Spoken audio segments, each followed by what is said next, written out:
Je suis particulièrement heureux de vous accueillir physiquement ou virtuellement à cette conférence issue, comme nous venons de l'entendre, de l'initiative conjointe des universités de la Communauté française et de l'Université de Luxembourg. L'Institut Egmont est particulièrement honoré et intéressé de pouvoir se joindre à cette initiative, non seulement en raison de sa valeur intrinsèque, mais aussi parce qu'elle s'inscrit dans la ligne d'exercices indispensables pour tenter de donner du sens au moment exceptionnel traversé depuis bientôt 2 ans. Nous sommes en crise, c'est-à-dire dans une période de changements rapides et brutaux, à l'issue incertaine. La pandémie s'est imposée avec violence aux collectivités et aux individus, et elle nous a plongés dans la sidération. Elle a enfin permis de comprendre et de tester ce que voulait dire ce fameux concept de résilience. Mais elle a aussi remis à plat bien des certitudes béates quant à notre présent et à notre futur. Ces mouvements tectoniques, ou leurs répliques, sont toujours en cours. Et nous sommes arrivés au point qui illustre parfaitement les conditions d'organisation de ces 2 journées. La phase de confinement pur et dur est derrière nous. Mais nous n'avons pas encore complètement la maîtrise de la gestion du risque. Nous regagnons l'air libre à tâtons et nous expérimentons les vertus de l'hybride, sans doute d'ailleurs un vocable candidat pour le mot de l'année 2021. Un peu comme des convalescents retournent prudemment à une manière de vivre presque oubliée.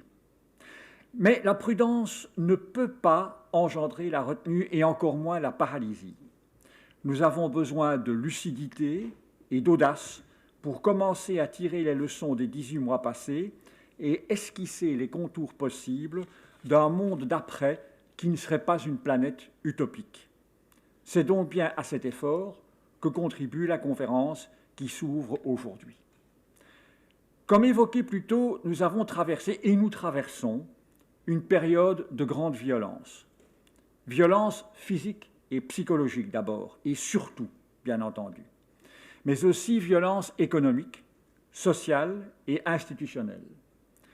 En se focalisant sur les sujets que nous aborderons au cours de ces 2 jours, on citera pêle-mêle le recul du fonctionnement démocratique et de la machine politique, état d'urgence bricolé, scrutin organisé dans des conditions un peu particulières en sont des exemples, l'affaiblissement des contrepoids juridiques, la subordination ressentie du pouvoir politique au pouvoir médical, ou bien encore le recul de la liberté de conscience, certaines questions présentées comme sacrilèges étant purement et simplement écartées de tout débat. Si besoin en était, l'impérieuse nécessité d'une telle réflexion est encore illustrée par l'étude récemment publiée de l'European Council for Foreign Relations. Elle met en lumière les clivages creusés par la pandémie dans les sociétés européennes et qui marqueront sans doute durablement les systèmes politiques. Clivage entre les victimes de la maladie et de ses conséquences économiques et ceux qui, pour parler familièrement, sont passés entre les gouttes.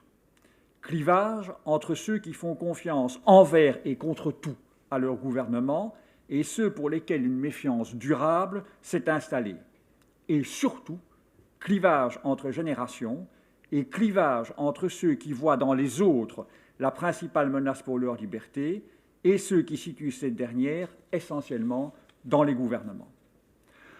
Un mot en passant sur l'ainsi appelée dimension européenne, puisque c'est le programme dont je suis responsable au sein de l'Institut Egmont, tant cette dimension européenne mériterait non pas une, mais une centaine de conférences à elle seule. À nouveau, l'institution européenne a été testée à ses limites. Elle a été normalement absente de la phase de panique initiale, où les gouvernements ont repris la main, cette fameuse phase pâte et papier toilette, selon le mot savoureux d'une commissaire. Mais l'Union européenne a repris la main lorsque le centre de gravité de la gestion de crise s'est rapproché de ses métiers de base, en présentant la stratégie Prochaine génération Union européenne. Restent bien entendu des domaines où la démarcation des compétences est à préciser, la politique de santé ou la libre circulation des personnes.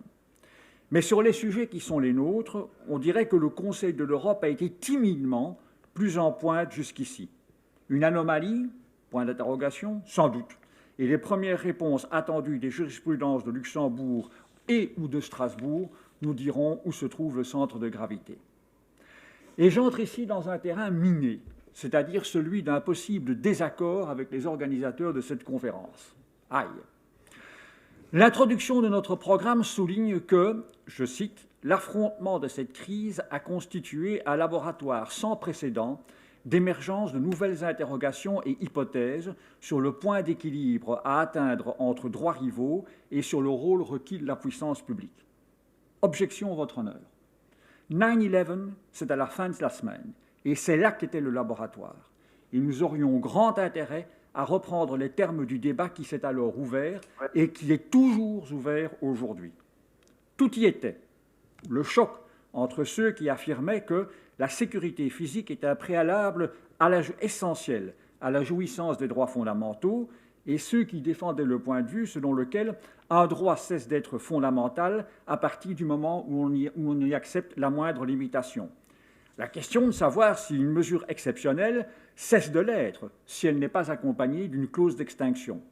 L'autre question de savoir si une restriction de plus à l'exercice d'une liberté ne se transforme pas à un moment donné, et très progressivement, en une bienvenue mesure de précaution. On a rappelé, à de titre anecdotique, au plus fort de la première phase de la pandémie, les débats homériques qui ont entouré l'obligation du port de la ceinture de sécurité dans les véhicules automobiles dans les années 60, mais regardons simplement la multiplication des mesures de sécurité de tout type qui ont entouré et qui entourent encore aujourd'hui le trafic aérien depuis et déjà avant 9/11. On se souvient de l'aphorisme « Si l'on sacrifie des libertés pour plus de sécurité, la seule chose dont on est certain, c'est qu'il y aura moins de liberté. » Cet aphorisme reste-t-il valable si l'on remplace le mot « sécurité » par le mot « santé » ? C'est donc là un espace de 20 ans et pas de 18 mois qui s'ouvre à la réflexion. Les questions sont légion. Si l'objectif est de revenir à un régime normal de liberté, quel sera ce nouveau normal ? Les limitations imposées aux libertés individuelles ont-elles rendu plus sensibles à leur importance ou ont-elles, au contraire, conduit à une accoutumance à certaines limitations de leur exercice? Le droit est-il la seule référence pour la reconstruction d'une société démocratique? Faut-il se référer à l'improbable principe de proportionnalité chéri par la jurisprudence ou bien faut-il, au contraire, forcer le débat politique sur un cadrage des états d'urgence dont la prospective climatique, géopolitique et sanitaire nous dit qu'il pourrait ne plus être aussi rare ou exceptionnel à l'avenir.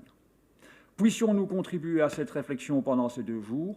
C'est tout le mal que je nous souhaite et je vous remercie pour votre attention. Merci.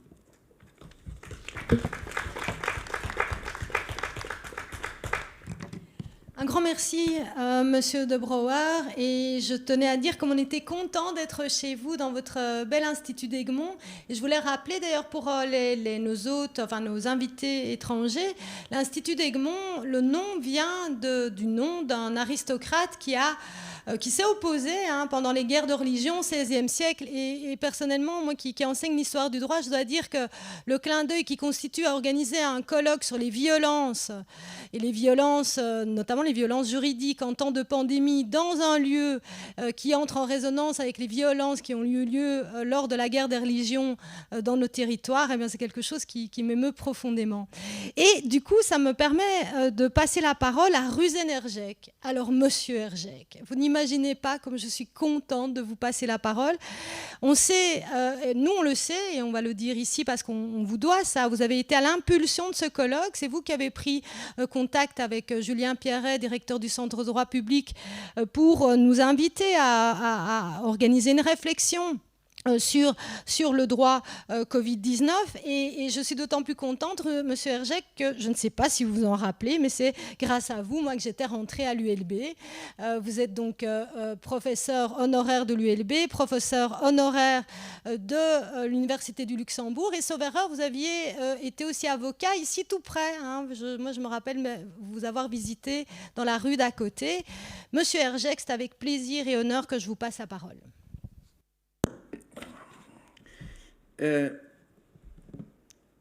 Mesdames et messieurs, ladies and gentlemen, je vais me permettre de, puisque c'est un colloque bilingue, donc consacrer la moitié de mon petit exposé au français, le suivant à l'anglais. Nous sommes au 19e mois de la pandémie. Et dès le début, la dangerosité de ce fléau a été mise en exergue par le président Macron, qui, si vous vous souvenez, a parlé de guerre. Il dit, nous sommes confrontés à une guerre. Non, c'est une guerre pandémique. Et certains l'ont critiqué en disant qu'il exagère. D'autres étaient sceptiques. Mais quand on voit l'évolution depuis lors, il n'était pas excessivement pessimiste. D'ailleurs, depuis lors, on s'est rendu compte de la gravité du phénomène. Et les initiateurs de ce colloque s'en sont rendus compte. Et donc, dès avril de l'année passée, on a commencé à travailler. Mais non sans risque, parce qu'à l'époque, je me souviens, il n'est pas là, mais le professeur Dumont de Saint-Louis, il m'a posé une question, vraiment, c'était on était gênés. Il a dit, mais pourriez-vous dire, à quelle date vous fixez le colloque? On était un peu surpris. Effectivement, c'est un processus évolutif. Donc, il était très difficile à l'époque de fixer une date. Mais pour le rassurer un peu, enfin pour répondre, pour être poli, j'ai dit mois de mai de cette année. Non, donc c'est aujourd'hui. Et je crois que le comité d'organisation du colloque a vraiment fixé une date idéale, puisque à ce moment-ci, nous sommes assez loin de la pandémie, du début de la pandémie, pour dresser une esquisse de bilan, pour suggérer des solutions. Donc c'est le moment idéal, puisque quand même, on a un recul, on a déjà pu travailler et on a pu évaluer le problème.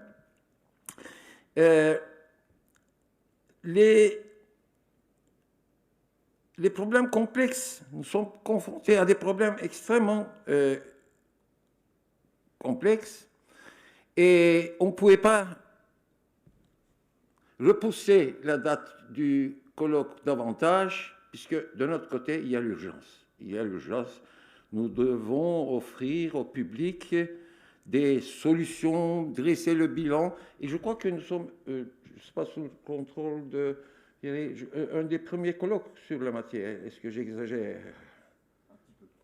Oui, il y a eu déjà des colloques.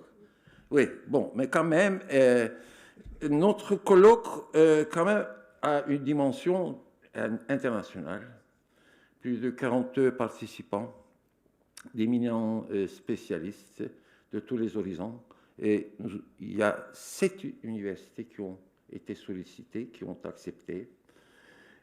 Donc c'est vraiment un colloque international.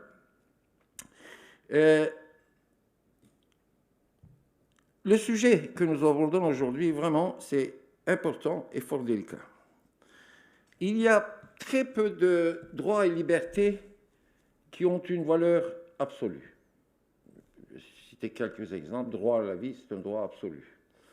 Mais les droits absolus sont rares. La plupart des droits sont assortis de restrictions. C'est dans les pactes internationaux, c'est dans la Convention européenne, dans tous les instruments, il y a des restrictions. C'est ce qu'on appelle les restrictions ordinaires. Et puis, il y a une seconde catégorie, alors c'est pour les cas très graves, ce sont les dangers publics qui menacent l'existence de la nation. Nous sommes, du point de vue juridique, entre ces deux situations, actuellement. Il y a eu des États qui ont déclenché le système de danger public, article 15 de la Convention européenne des droits de l'homme, mais ils sont une minorité, je crois, pour le moment. Et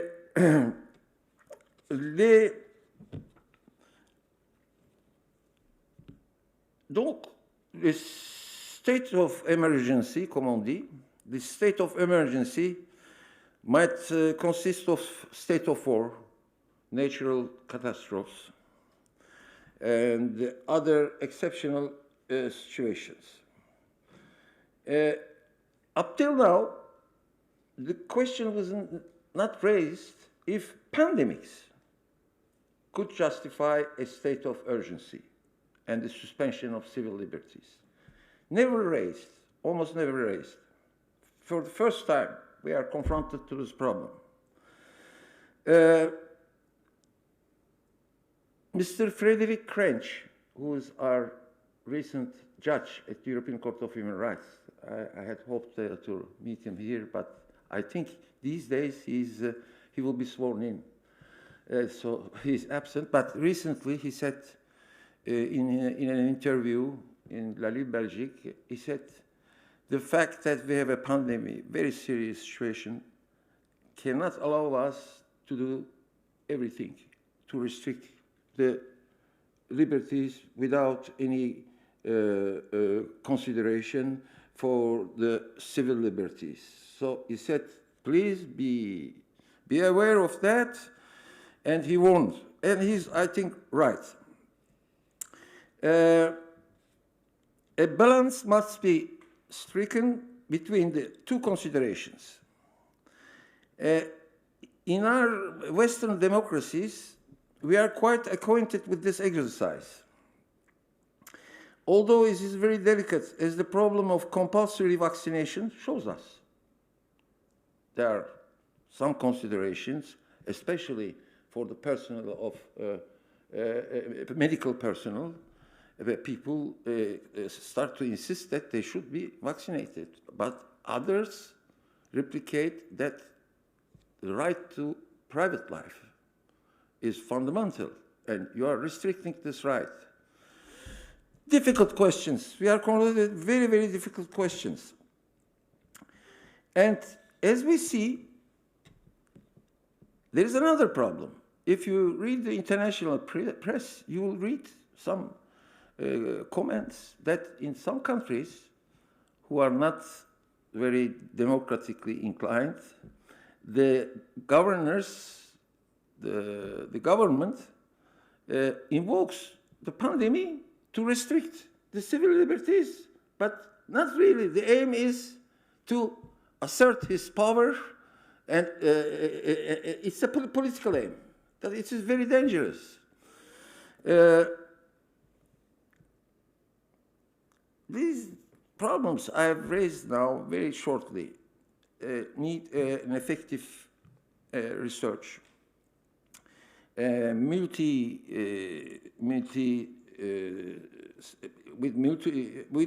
an approach which should be